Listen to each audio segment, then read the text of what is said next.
गायों की रक्षा करने वाले गौ सेवकों के बारे में आपने खूब सुना और देखा होगा, लेकिन सागर में गायों के एक ऐसे रखवाले हैं जो सड़क से लेकर कचहरी तक उनकी लड़ाई लड़ते हैं।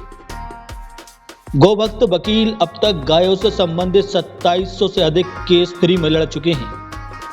73 साल की उम्र में भी अभी 37 मामलों में पैरवी कर रहे हैं। बुंदेलखंड के अलावा महाराष्ट्र, दिल्ली सहित देश के कोने कोने में उन्हें बुलाया जाता है। गोवध अधिनियम में संशोधन के लिए इन्होंने 1 साल तक संघर्ष किया है।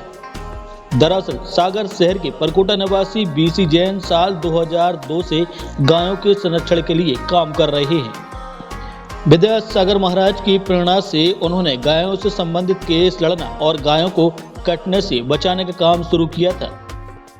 बीसी जैन बताते हैं कि करीब 22 साल पहले बीना रेलवे स्टेशन पर गायों से भरी एक ट्रेन आने की सूचना मिली थी, जो कसाईयों के द्वारा बंगाल ले जाई जा रही थी। उन्होंने लोगों को जानकारी दी और ट्रेन को बीना में रुकवाया, जिसमें 8,900 गौवंश भरे हुए थे, जबकि उनके पास सिर्फ 1100 मवेशियों की रॉयल्टी थी। 7,000 से अधिक अवैध रूप से मवेशी ले जाए जा रहे थे। इस दौरान 5 घंटे भारी बवाल मचा रहा। उनके ऊपर मामला दर्ज किया गया और उन्होंने भी मामला दर्ज कराया, जिसके बाद लोअर कोर्ट से सुप्रीम कोर्ट तक मामला गया और आखिर में 7,800 से अधिक मवेशी गौशाला के लिए दे दिए गए। यहीं से उन्होंने गायों के संरक्षण के लिए संकल्प लिया। इसके बाद बालाघाट से सांगली में भी 61,000 गायों को साल 2003 में कटने से बचाया था। बीसी जैन ने सागर विश्वविद्यालय से साल 1970 में लॉ किया और 1973 में वकालत शुरू की। बीसी जैन 1994 से 2005 तक सरकारी वकील भी रहे हैं। इतनी सब व्यस्तता के बाद भी गायों से संबंधित मामलों के लिए समय निकाल ही लेते थे और आज भी कोई कसर नहीं छोड़ते हैं। आचार्य विद्यासागर जी से प्रेरणा मिली थी कि आप उनके प्राणों की रक्षा करो, और मैंने उनसे संकल्प ले लिया था कि मैं जब तक जिंदा रहूँगा मैं उनकी रक्षा करूँगा।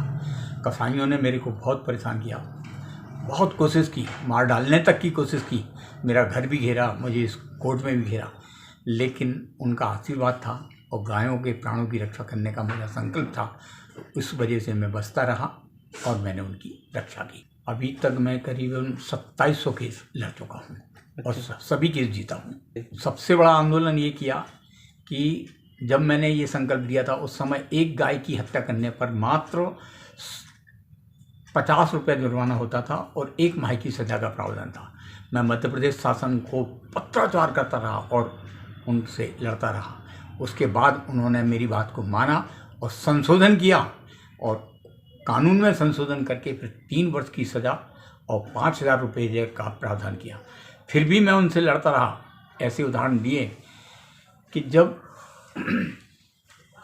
गायों की हत्या करते हैं, जो गाय आपको दूध पिलाती है, खोवा खिलाती है, मिठाई खिलाती है, सब करते हैं, उसके प्राणों की रक्षा करने के बाद इतनी कम सज़ा, तब फिर उन्होंने 5 साल की सज़ा और 50,000 रुपये जुर्माने का प्रावधान किया और संशोधन किया।